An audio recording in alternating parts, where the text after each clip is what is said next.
냉전.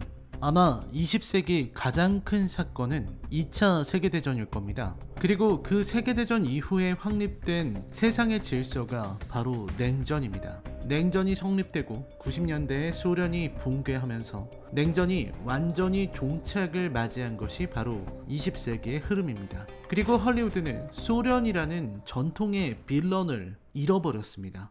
할리우드 영화에서 소련은 조자룡 헌창 쓰듯 능숙하게 사용할 수 있는 소재였거든요. 여전히 냉전 시대를 그리는 작품들은 재밌습니다. 시대극으로 그려지기는 하지만 그래도 냉전 시대가 주는 그리움의 정서가 있기 때문입니다. 또 그 당시의 긴박하고 소란스러운 분위기는 지금의 시대가 주는 느낌과는 전혀 다릅니다. 냉전 시대를 그리는 많은 방법 중 하나가 바로 스파이, 첩보원들의 이야기를 그리는 것이죠. 미국과 소련의 냉전 중에는 서로 정보를 뿌리고 파악하고 의중을 짐작하는 일이 무엇보다도 중요했습니다. 상대가 무슨 일을 할지 모르기 때문에 위정자들은 더욱 상대를 알고 싶어 했죠. 그 결과 우리에게 익숙한 무수한 첩보 단체들이 활약하게 됩니다. 우리가 좋아하는 요원 시리즈들도 대부분 냉전을 배경으로 하고 있습니다. 영화 더 스파이는 실제 사건과 실존 인물을 바탕으로 만든 시대극입니다. 베네딕트 컴버배치라는 뛰어난 배우를 앞세워서 냉전 시대의 이야기를 끌어낸 재미있는 영화이기도 합니다. 전반적인 완성도가 뛰어나고 긴장감도 훌륭합니다. 무엇보다도 첩보원, 스파이의 이야기를 하면서도 총과 액션을 가져가지 않았다는 게 인상적이죠. 영국의 평범한 사업가가 나라의 기밀을 다루는 스파이가 되어서 큰 활약을 펼친다는 이야기를 담은 영화. 그리고 국가의 이기심과 개인의 용기의 교차를 그려낸 작품. 더 스파이 리뷰입니다. 이제부터는 치명적인 스포일러가 포함되어 있으니 시청에 유의하시기 바랍니다. 그럼 시작합니다.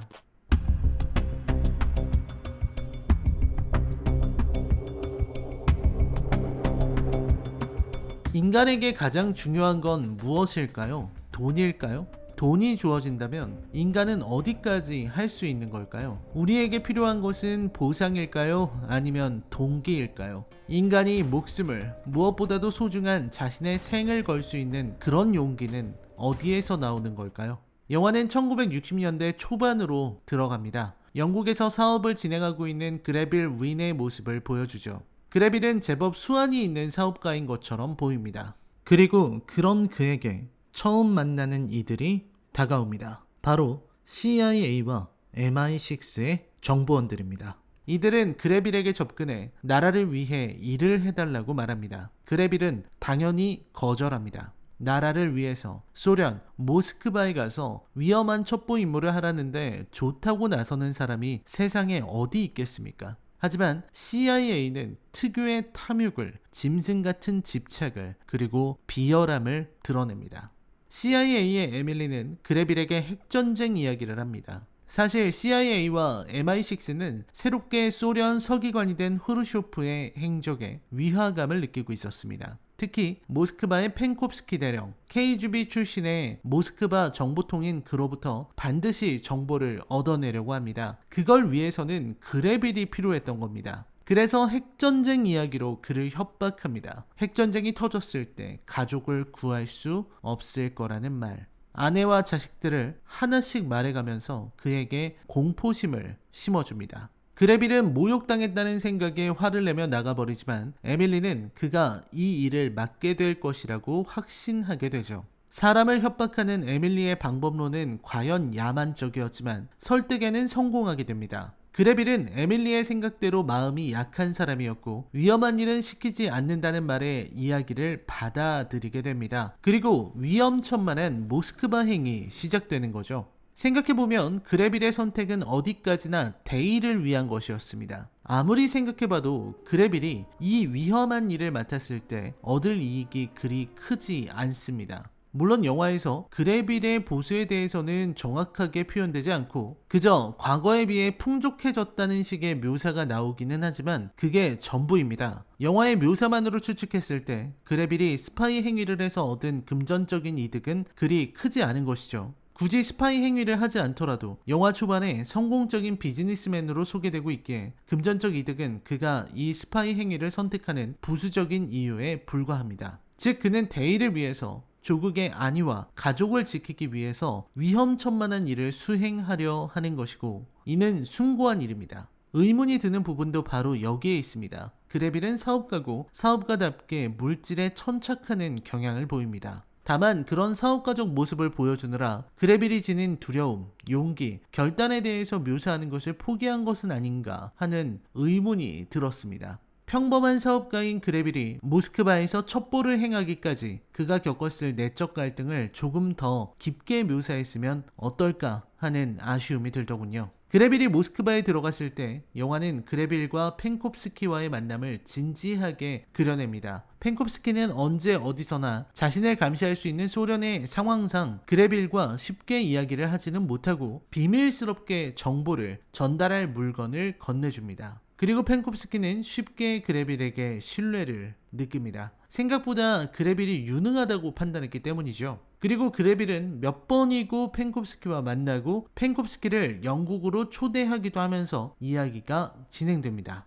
특히 펜콥스키가 영국으로 오는 장면은 그야말로 백미입니다. 사실 이 영화는 냉전시대의 분위기를, 그리고 몰락하기 직전인 동유럽의 분위기, 특히 모스크바와 소련의 실상을 그려낸 잘 만든 작품이기도 합니다. 펜콥스키가 지내는 소련에 그레빌이 방문할 때마다 영화는 의도적으로 소련의 회색빛 분위기를 드러냅니다. 서로가 서로를 감시하는 무시무시한 사회, 강압적인 분위기, 안정되지 못한 느낌, 공간을 가득 메우고 있는 두려움의 냄새가 느껴지는 것 같습니다. 쓸쓸하고 썰렁하고 차갑고 동시에 숨통을 조여오는 것 같은 이미지의 연속입니다.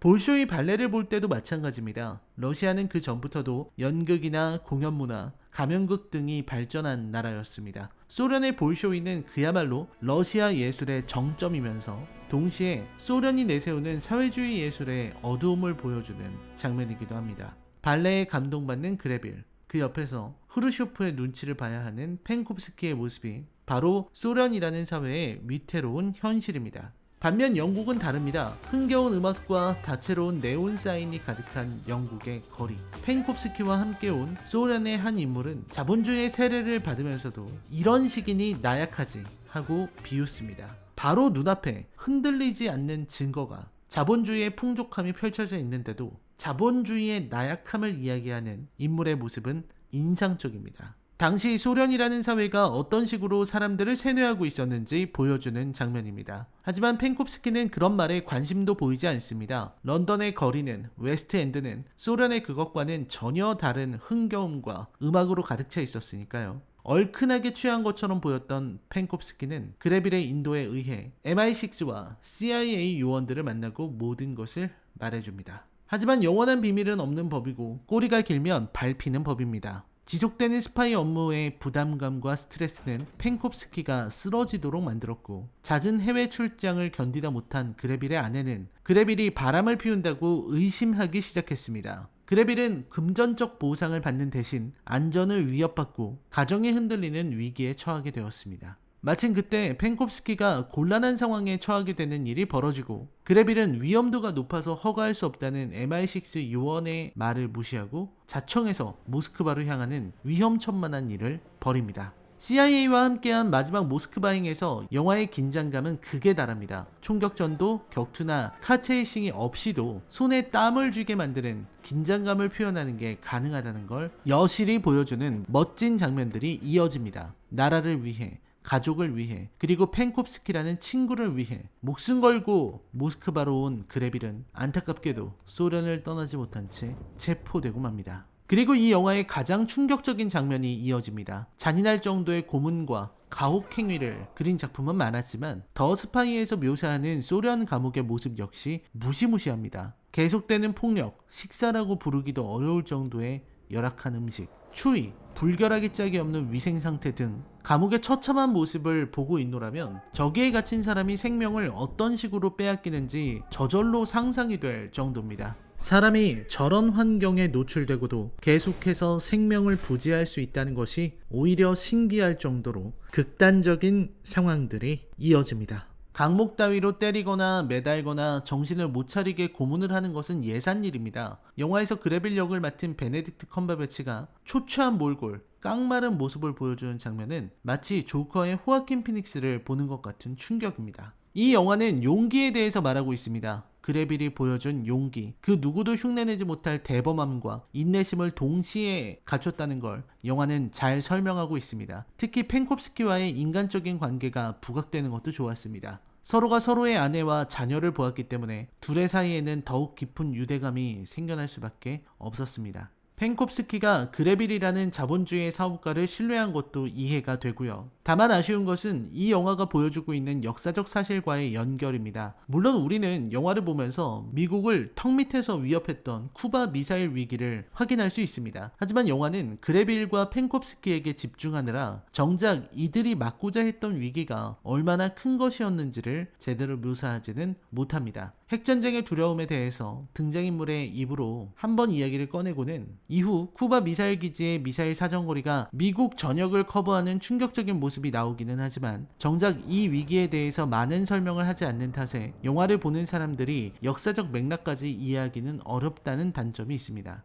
개인의 드라마만 부각되고 역사적 진실과 그 크기는 흐릿하게 드러난 점이 가장 아쉬운 지점입니다. 영화의 표현, 이야기, 갈등은 잘 드러나지만 아쉬운 부분은 더 있습니다. 그레빌이라는 인물이 어째서 적임자였는지에 대한 설명이 잘 표현되지 않습니다. 실제 역사에서 그레빌 윈이라는 사업가는 애초부터 동유럽을 대상으로 사업을 펼치는 말하자면 공산권과 친밀한 인사라는 중요한 부분이 있었습니다만 영화에서는 그러한 부분이 잘 나오지 않습니다. 즉 MI6와 CIA가 그레빌이라는 남자를 적임자로 판단하는 부분이 잘 표현되지 않았던 것이죠. 또한 CIA와 MI6의 대립과 갈등도 표면적인 부분에서 맴돌고 CIA 내부의 오만함이나 또는 비정함도 그냥 껍데기만 보여주는 데에서 멈췄다는 인상이 강합니다. 영화 더 스파이는 그레빌 윈을 영웅으로 그리지 않았습니다. 그의 삶을 미화하지도 않았습니다. 그의 결단과 헌신은 숭고했고 그러한 결단은 이 사람이 지닌 가장 기본적인 부분에서 나왔습니다. 사람다움이라는 자주 잊어버리기 쉬운 미덕이죠. 영화 더 스파이에 대한 제 평점은 10점 만점에 6점입니다. 오랜만에 나온 냉전시대 영화, 그리고 최근 이런 식의 실존인물, 실제 역사를 다룬 작품에 자주 등장하는 베네딕트 컴버배치가 반가웠습니다. 모리타니안에서의 모습과 더 스파이의 모습을 비교해보면 베네딕트가 얼마나 다채로운 배우인가를 알 수 있다고 생각합니다. 라이너의 컬처쇼크 영화 리뷰는 계속됩니다. 저는 다음 영상으로 찾아뵙겠습니다. 시청해주셔서 감사합니다.